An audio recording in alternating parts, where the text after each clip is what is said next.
Hey there, drone fans. Today I'll cover 3 of the biggest upgrade features that are available on the brand new DJI Air 3S drone, so you can decide if this is the right drone for you, and more importantly, if it's worth the upgrade if you're currently flying a DJI Air product.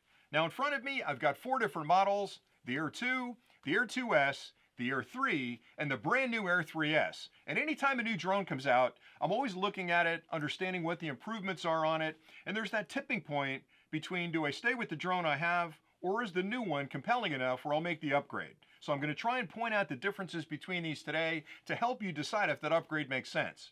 All right, so the Air 2 was a great drone when it first came out. This one started off with a 1/2-inch sensor. It's got crash avoidance, really good imaging package in it. You can't go wrong with an Air 2. It's a wonderful drone. Then the Air 2S came out. And the big difference between these is that the crash avoidance got better, and you'll notice on the front there's a 1-inch sensor. Now a 1-inch sensor is better because you've got more pixels, it's great for low light photography, and overall just a better imaging package on the Air 2S.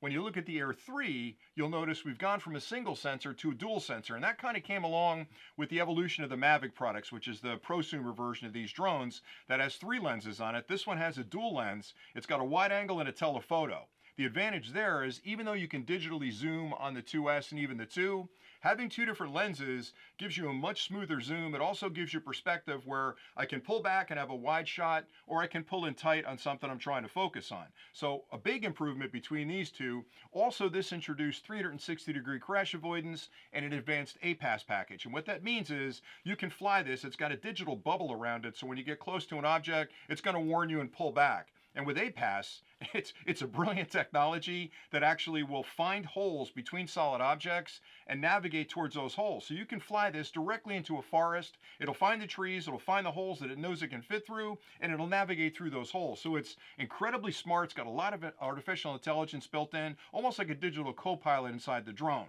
So when the Air 3S came out, I thought to myself, what could they possibly improve between these two? Oh, I should mention, those are both 1/1.3-inch sensors on both of the wide angle and the telephoto. So when the 3S came out, I thought to myself, what could they possibly do to make this new version compelling enough? Well, to be honest with you, they've done a lot. So on the front, you've still got the dual sensors. You've got a 1/1.3, and you've got a full 1-inch. So you've got a wide angle and a telephoto, 70 millimeters and a 24 millimeters on the 1-inch. So you've got really a good mix of wide angle shots and telephoto shots inside this unit. And if you compare them side by side, the lensing and the imaging package and the sensor really give you a major perspective difference between the two. And the reason I like that is because a lot of times if you're doing nature photography and you're trying to get a picture of a horse or any kind of animal, if you get too close with the drone, the noise of the propellers might scare that animal off, and you're not going to get a natural picture of that animal. Having the ability to pull in tight with the telephoto gives me the ability to stay way back and still pull in tight enough so it looks like I'm closer to that particular subject and I'm not scaring them away. So this does a really nice job of giving you both of those perspectives in a single drone, and it's really easy to shift between those two, which is nice. The imaging package inside, the actual electronics that processes the information that comes back from the pixels, is improved in this one as well.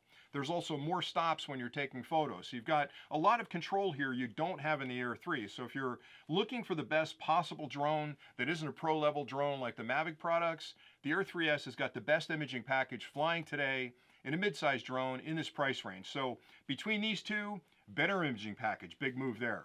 Now, as far as crash avoidance goes, this has 360-degree crash avoidance, but the challenge with crash avoidance is that it uses the optical sensors in the front. These stereoscopic sensors are video, and they're actually looking at things, and as it's flying through an environment, it's taking a picture of everything in there, and it's kind of deciding, well, I shouldn't run into that, avoid that crash, and find the hole with APAS and fly between objects. And that works really well. The challenge with visuals is that they require a certain level of light, because just like when you're out in the dark, and you're squinting when the sun's going down, it's hard for you to really discern what's going on because you need a level of light to actually bounce off the object so your eyes can pick up that reflective light and know where that object is, to give you a 3D perspective of where that tree is. So this does really well all day long. Where it gets a little bit sketchy is if it starts to get towards dusk and you don't have enough light for the sensors up front to pick up those solid objects, you could run into a little bit of trouble. So this one is a very conservative drone when it gets a little darker. And I've tested the APAS technology inside here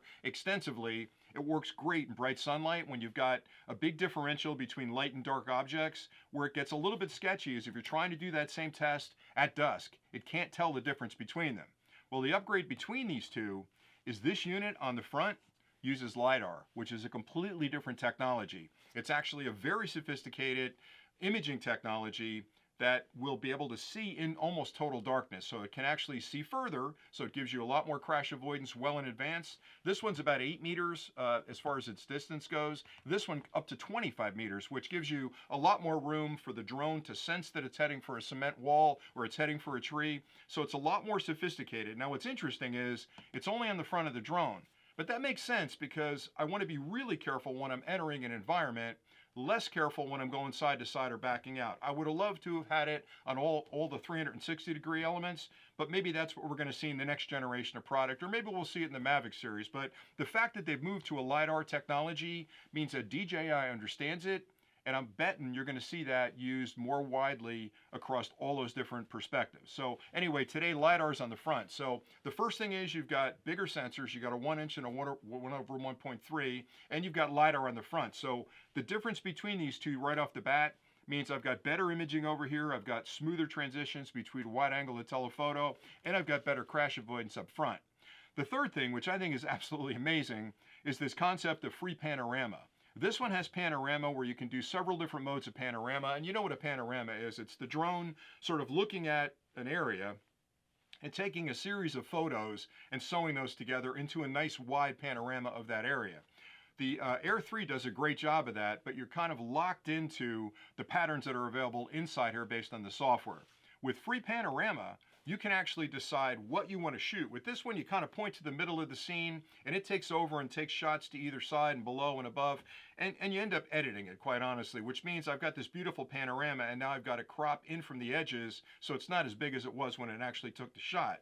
With this one, I can define exactly how that panorama takes place. So I can pick the upper left corner, I can swing the camera over to the right and down to pick the lower right corner, which defines that rectangle that I'm actually going to take the photos inside of. And the drone, once you set that by going through the motions and hitting the C1 button, and I'll do a separate clip describing how to use that free panorama, but essentially when you set up that grid or that rectangle, the drone will start in that upper left-hand corner, drop down, move over, drop up, move over, drop down. It takes 8 pictures and it automatically sews them together. And the nice thing is, the technology inside the drone and the controller will build that beautiful panorama for you, but it also keeps the individual photos in a folder. So if you need to go back in and you want to look at one of those, or maybe you're going to sew them together yourself in a different program, you have not only the panorama, which is the finished picture, but you have the individual photos as well that you can do what you need to in editing. So I like that an awful lot. So that free panorama to me kind of changes the games in so many ways, because a lot of times I need to get that beautiful shot of a lake like I'm showing you now, and that lake is hard to capture those photos, especially if I'm going to do it in high resolution and then sew them together. So this does that automatically for me, so it takes so much work off. If I'm in a beautiful area, I can hit that free panorama, define the rectangle, and have it take the pictures and sew it together. It's just a really nice feature. All right, so let's talk about the upgrade possibilities, because I know a lot of people are thinking, should I upgrade? My recommendation would be, if you're flying the 2 series, the Air 2 or the Air 2S, definitely an upgrade. Now, whether you go to the 3 or the 3S really depends on your budget and what kind of features you need. But if you're flying this generation of technology, definitely worth the upgrade to the Air 3 platform, whether it be the 3 or the 3S. The tricky question becomes, if you're flying the 3 today, is it worth a move to the 3S? And I guess it really depends on what you're doing. If you're flying some commercial work where you're doing home pictures or you're doing commercial work for different clients, much better imaging package over here. I also like the fact that I've got a 1-inch sensor on the front. You know, I've got the telephoto and I've got the wide angle. So from an image perspective, a much better solution. If you're flying in areas where you may have trouble, maybe you're doing surveys, you might have trouble running into something, I really like the fact that I've got LiDAR on the front, because what that means is I can work longer in the day. Because with this one, I can't really trust it when I start to get down to dusk, and it's the middle of the winter right now, so we're losing a lot of sunlight pretty early in the day. With this one, I can fly later. I might get an extra half an hour or 45 minutes of flight out of this one because the LiDAR is going to prevent me from running into something, so that's important. And then the final thing that may make your decision for you is the free panorama. I think that feature on its own, it is an amazing feature. It's really an upgrade for anybody out there that's taken photography seriously. That free panorama really gives you a lot of flexibility to sort of get those beautiful shots of any shot in nature that you're out. You're out in the mountains, you're in the forest, you're over a lake. It's just a gorgeous way to take a photo. And those are picture ready. So when you actually create that photo, send it off, have it printed, put it up on your wall, and it looks like you're an amazing photographer. So again, shortly, the 2 to the 3 is a mandatory upgrade. I almost think these are great drones. I'm not saying you can't fly these drones, but if you're looking for something better, move into the Air 3 framework, the airframe. The 3 is a great drone too. I'm not picking on that, but the 3S, if you can afford it, is really the best drone flying today of a mid-sized drone, unless you step up to something like a Mavic. But I don't think you really need it. I shouldn't say that, but this gives me everything I need when I'm flying. There isn't a feature I can think of that the Mavic is providing today that I absolutely need every day of the week. This is my workhorse right here. Actually, I fly the 3 a lot too, but the 3S is definitely my workhorse. So hopefully that made sense. I spent a little bit of time talking about the features. I am going to spend more time talking about that free panorama, but for today, that's all I really had. So I hope you found value in the clip, and thanks an awful lot for watching.